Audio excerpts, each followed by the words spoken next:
Для нас это самая славная лила, связанная с Господом Шивой и с Господом Кришной. Когда Господь Шива в какой-то момент вознамерился увидеть Раса Лилу, он услышал о славе Раса Лилы, он пришел во Вриндаван, и он стал думать, как мне найти Кришну с Гопи, как я откуда могу подглядеть, с какой стороны. Его встретила Пурнамаси и сказала: ну ты в таком теле не увидишь Раса Лилу.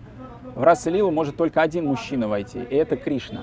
Поэтому, если ты хочешь увидеть Раса Лилу, тебе нужно другое тело. Господь Шива сказал: хорошо, готов сменить по такому случаю, чего не сделаешь ради, так сказать, возможности увидеть Раса Лилу. Пурнамаси сказала: хорошо, принимая омовение, она окунула его в кунду, кто-то говорит Мансаровар, кто-то говорит Брахма кунда. Одним словом, из этой кунды Шива вышел уже в облике Гопи и проследовал, значит, к месту, где вот-вот уже должен был начаться танец раса. Его видят эти Гопи и не признают. Откуда взялась эта новая Гопи? Кто она такая? Они начинают его расспрашивать, а Шива не знает, что ответить. Он забыл подготовиться. То есть он тело свое в саре переодел, а как бы внутри не подготовился, шастры не почитал, там, не выучил какие-то шлоки и не знает, что сказать. Они ему задают простые вопросы. Как тебя зовут? Из какой ты деревни? Кто твои родители? И так далее. Да, в чем ты искусна? То, что Бхактивинод Такур на страницах Джайва Дharмы описывает как Экадаши Бхава. Экадаши Бхава означает 11 составляющих вот этого вот духовного сознания, которое дает преданному возможность как бы войти в духовное тело во Вриндаване. То есть надо знать все эти аспекты. Да? В саре замотаться недостаточно. Нужна Экадаши Бхава, нужны вот эти компоненты, каждый из которых является предметом откровения духовного. Это не просто так, знаете, я себе придумаю или даже мне скажет кто-то. Нет, это все должно быть очень авторитетно. Это должно по-настоящему в сердце человека проявиться. Одним словом, Господь Шива стоит в образе этой Гопи, как воды в рот набрал и не знает, что сказать. И тут ему в этот момент очень-очень не поздоровилось. Потому что Гопи помнят, Вриджабаси помнят, что иногда в облике вот таких вот милых подружек или дружков во Вриндаван приходят демоны. Да. Кого вы помните? Путана, да. Какая она была красивая. Говорится, что у всех мужчин в Раджа шеи выворачивались вот так вот на 180 градусов, когда они видели Путану. А все женщины просто теряли дар речи, глядя на ее очарование. Ешода, Мата, она Путане в руки Кришну отдала сама своими руками. Настолько Путана была очаровательна. Ешода подумала, она такая красивая, у нее такое милое лицо, она же ничего плохого не может сделать для Кришны. Представляете? Кто еще у нас есть? Праламбасура, да, Праламбасура принял облик мальчика-пастушка, там они начали играть, он Господа Балараму на своих плечах стал уносить, Баларама его убивает. Еще? Камса? Камса нет, Камса не превращался во Вриджабаси. Хотя однажды приходил во Вриндаван, он подумал, ну сейчас я сам приду. В общем, улетел обратно, прям по Мадхура-роуд, вот эта дорога, которая сегодня от Брахма-кунды, мимо храма Говиндаджи, в Мадхуру ведет Камса, пулей оттуда улетел. Но это большая история, не будем ее касаться. Еще, по крайней мере, одного я помню еще. Демона, который принял облик такого милого. Ну, теленок, что ли? Теленок, конечно, Ватсасура, да, которого Кришна раскручивал. И вот Гопи вспоминает об этом, обо всем. И начинают этого Господа Шиву в облике Гопи, начинают его тянуть в разные стороны за волосы, за сари. Обычные деревенские женщины, да, просто вот они, эмоции так проявились, да, и вот они чинят самосуд просто над тем, кого заподозрили в неладном.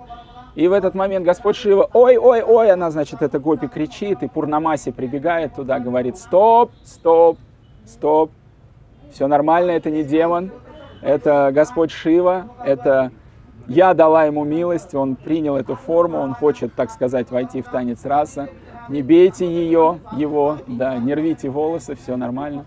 Гомонеж постепенно утихает, Господь Кришна появляется там, всю эту ситуацию ему предъявляют. И он говорит, ну хорошо, раз ты так хочешь, оставайся здесь. В Раса-лилу ты, конечно, не войдешь, потому что нету соответствующего настроения, нет сознания, чтобы туда войти. Но служение тебе дадим. Оставайся здесь, на границе Раса-мандалы, и охраняй. Как Кшетрапал, да, или Дикпал, охранник святого места, и не пускай сюда никого из виджатий, так называемых, да, тех, кто находится в каком-то вот настроении, противоречащем духу Раса-лилы. никто сюда войти не должен.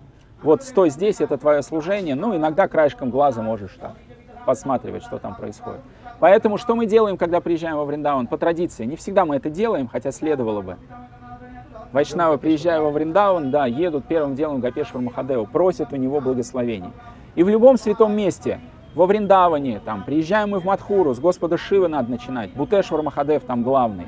На Радакунду мы когда приезжаем, помните, там на входе, на вот этом вот, да, Кундешвар Махадев на юго-западном углу Радакунды, на входе находится Кундешвар Махадев, мы всегда ему предлагаем поклоны. Вот надо об этом помнить, не так, что просто, что, Господь Шива, ну ладно, местная традиция какая-то, ладно, поклонились, пошли. Нет, осознанно предлагаем поклон Господу Шиве, о чем просим? Просим о том, чтобы Он нас туда пустил. И что значит, чтобы Он нас туда пустил? Господь Шива, Аханкара Мула Татва, это изначальная причина и управитель ложного эго, Аханкары. То есть вот ложное эго, которое является причиной нашего материального существования, вот материального тела, ума нашего и всего остального, оно находится в руках Господа Шивы, представляете? Представьте, что ложное эго это жалюзи такие, или шторка, занавеска такая. И эти жалюзи, их можно так вот, как мы делаем обычно, мы за веревочку потянули, и они открылись, да, или штора отодвинулась. Сейчас уже есть, за веревочку тянуть не надо, есть такие на пультах, кнопочку нажимаешь, и шторы поехали. Так вот этот пульт по отодвиганию вот этой шторки или вот этих жалюзей, он в руках Господа Шивы находится. И вот об этом мы ему молимся. Мы предлагаем поклоны и говорим: «О Махадев, о Гопешвара», да, тот, кто поклоняется Гопи. Да. Гопи тоже ему поклоняются, они простые деревенские девушки, у них там Господь Шива появился, да, теперь в какой-то форме. Все, надо кланяться. Они всем поклоняются. Нарайне поклоняются, Сурье поклоняются, Брахме поклоняются, Шиве поклоняются, всем полубогам поклоняются.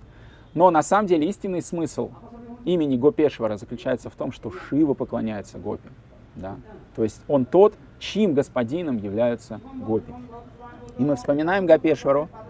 В любом месте, где мы видим Господа Шиву, мы можем эту молитву произносить. Мы поклоняемся ему как Гопешваре и просим, чтобы он избавил нас от Аханкары.